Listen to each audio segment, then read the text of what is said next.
Bail pending appeal is an unusual process. Until the conviction is set aside or overturned, it's a good conviction.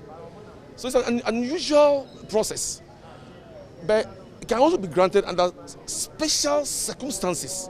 So I canvass those. In fact, I particularize them.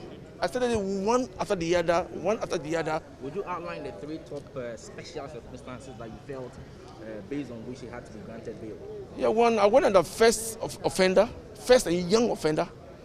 The show of remorse, the guilty plea simplicity without wasting the court's time, and the welfare of the son, which the law seeks to protect. For us today, if I ask you, is the son better off or worse off today? For me, I'll say that he's worse off for the 90-day castration of the mother. He's worse off. So the same law that seeks to protect the child is not punishing the child. Those are the special circumstances I went under, and those are helped by the judge. On the issue of the appeal, how do things play out? Appeal, we don't discuss appeal in public domain. We discuss appeal in courtroom. Appeal is between the Attorney General and his people and my legal team. Just to be clear, today's case handled the bail application in particular. That is what that happened today. Okay. When are you jumping on the appeal, and how are you looking at going? Appeal is a process. We've served the courts and the Attorney General a lot of documents, which they have to look at. It will take some time for them to get their acts ready.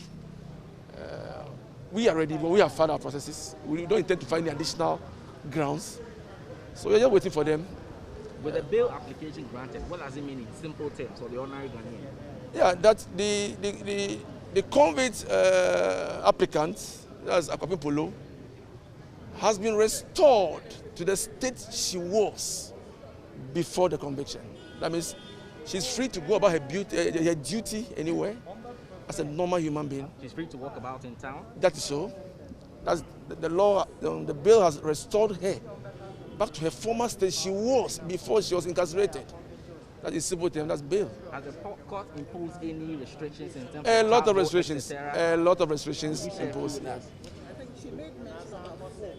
No, those are the special circumstances. But the restrictions are this.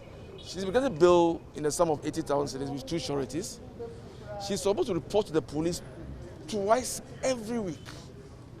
And she's supposed to deposit her passport with the registrar of this honorable court and to seek the permission of the court before she can travel.